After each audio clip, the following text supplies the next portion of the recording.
Alright folks, today I'm going to take you through the 4th volume of the Walking Dead comics, The Heart's Desire. If you haven't seen my videos covering the previous volumes up to this point, I'd highly recommend checking those out beforehand, as I will not be reintroducing the characters that we first met in those installments, which may lead to some confusion as the comic differs quite a bit from the show. But I will be giving a small recap of the last volume before we get started. This chapter sees the introduction of a mainstay character that will greatly influence the story going forward, but also sees quite a lot of internal conflict brew within our group as Rick begins to embrace the brutal ways of the New World. This version of the story is quite a bit different from the TV version, so I'm excited to hear what you guys think about it in the comments down below. And with that, if you end up enjoying this video, please consider hitting that like button and drop a sub to see more content like this.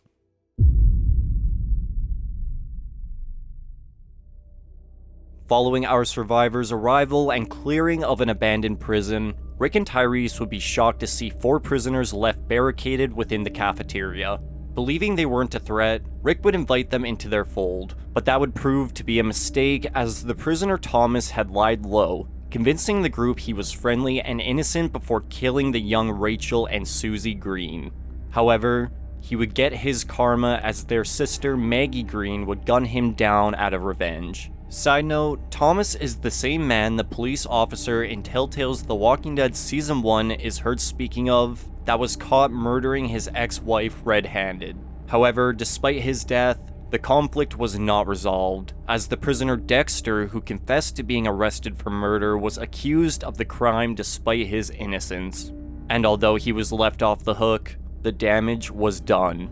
So after raiding the armory along with Andrew and the defecting Patricia, they were ready to take their prison back.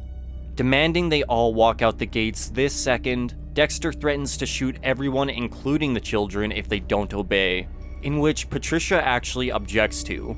But Dexter is not playing around, and even threatens his fellow prisoner Axel when he attempts to talk him down. But despite the gun in his face, Rick was not scared of the men, sternly asking where they found the weapons, in which Dexter lets him know he left out an entire wing of the prison containing an armory on their tour, an entire wing that wasn't cleared of the dead, leading to a fast invasion of the courtyard that forces the conflicting groups to stand together as one, with Rick even going out of his way to prevent a walker from biting Dexter.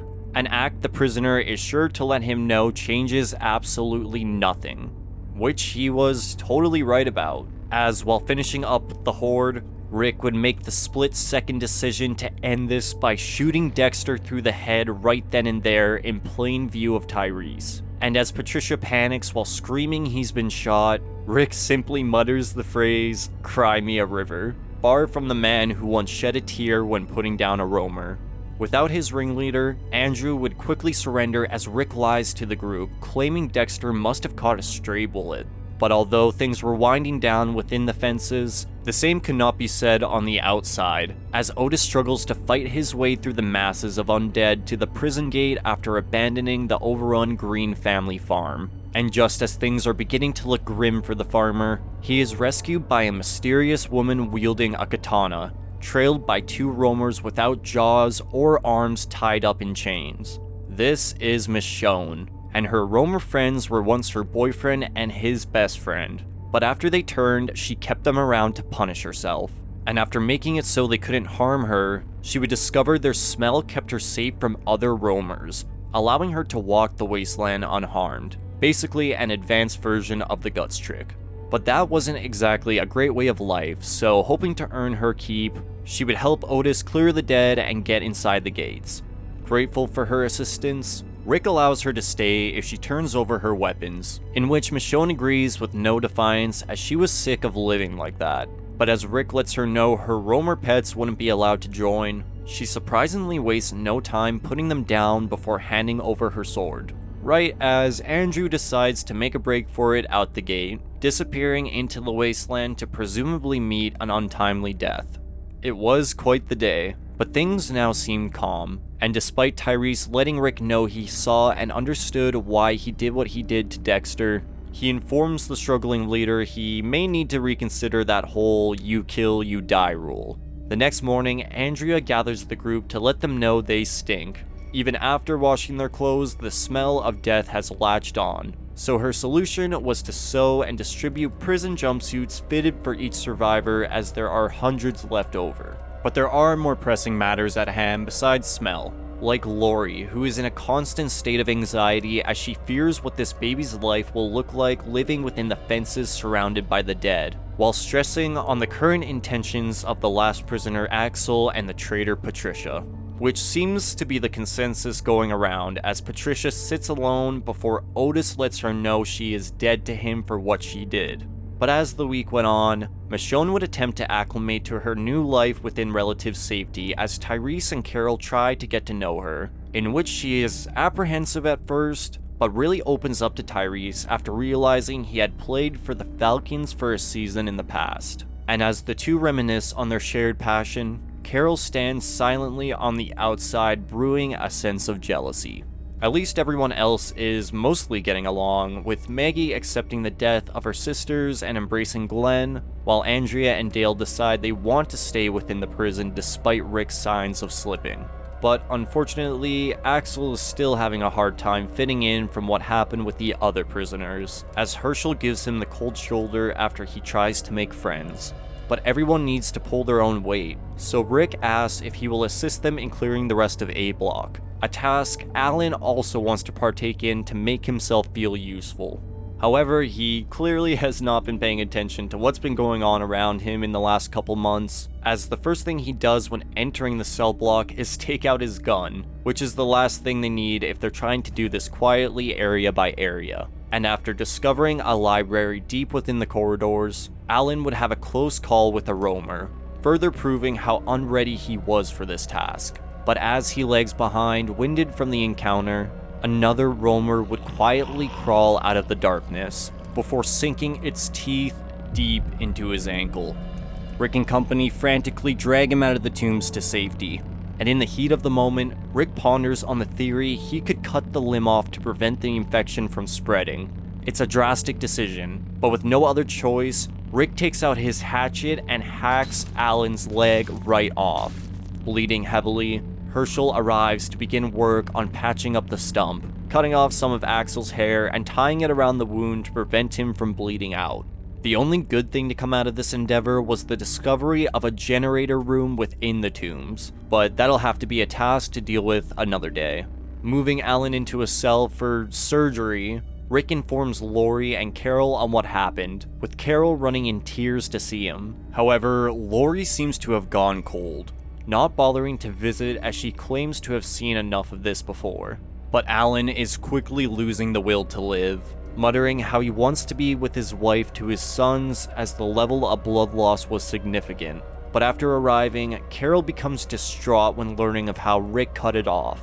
Dale attempts to defend his actions, but this is all just too much for her as she leaves to go find comfort in Tyrese. However, as the ex-football player blows off steam in the gym, Michonne arrives to comfort him before blowing off some of his steam, if you know what I mean. An act he does not decline, just in time for Carol to witness the whole thing through the gym windows.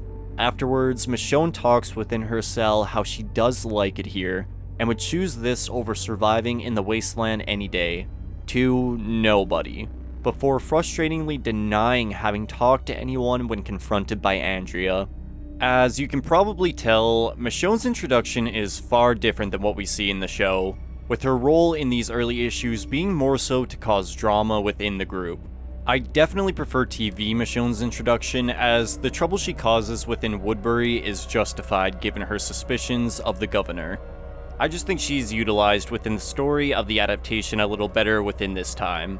But as Carol lies awake next to Tyrese that night, she can't find it in herself to forgive him for what he did, telling him she wants to be held tonight, but wants him to move out of her cell tomorrow.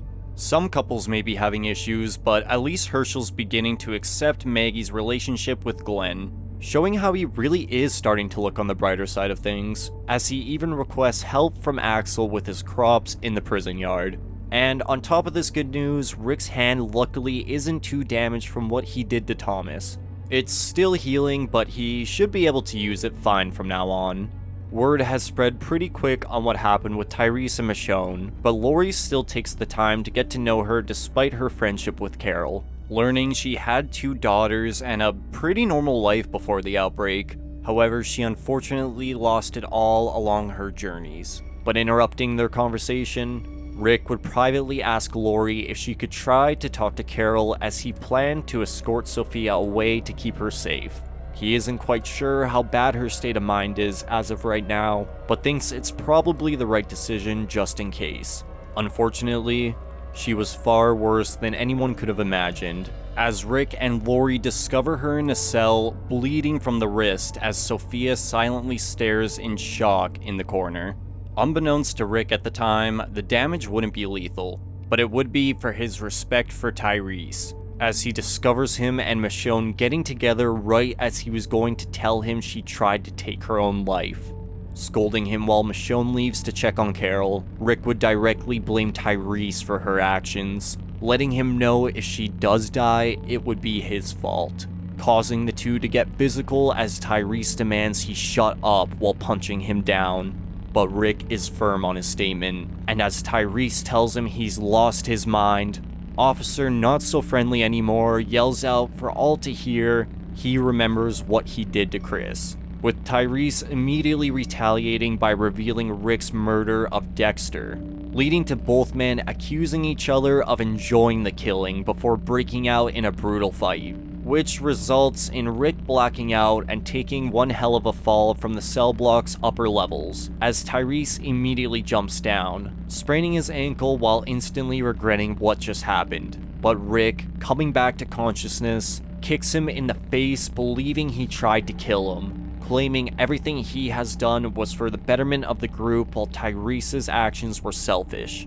The fight was over, but Andrea arrives to deliver the cherry on top of this terrible situation. Alan was dead. Whether it was from the infection or blood loss, Rick would volunteer to put him down, reluctantly pulling the trigger before learning that Carol would be alright as Michonne had helped Herschel patch her up. But unfortunately, Rick sustained quite a lot of injuries from his fight with Tyrese, and while still holding the smoking gun, he would black out.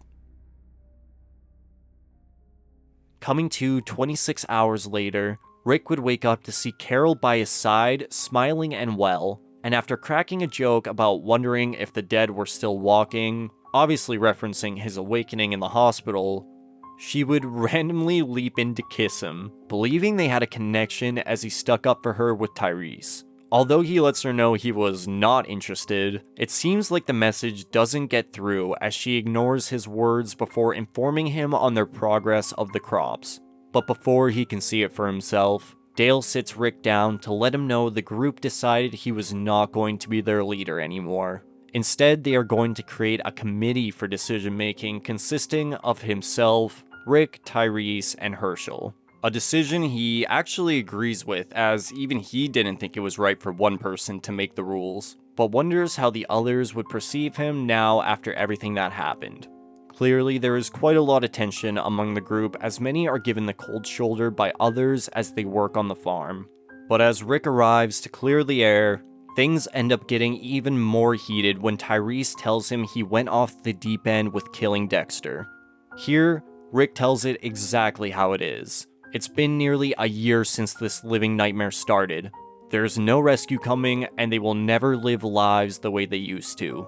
The world has changed, and it was time for everybody to get with the program.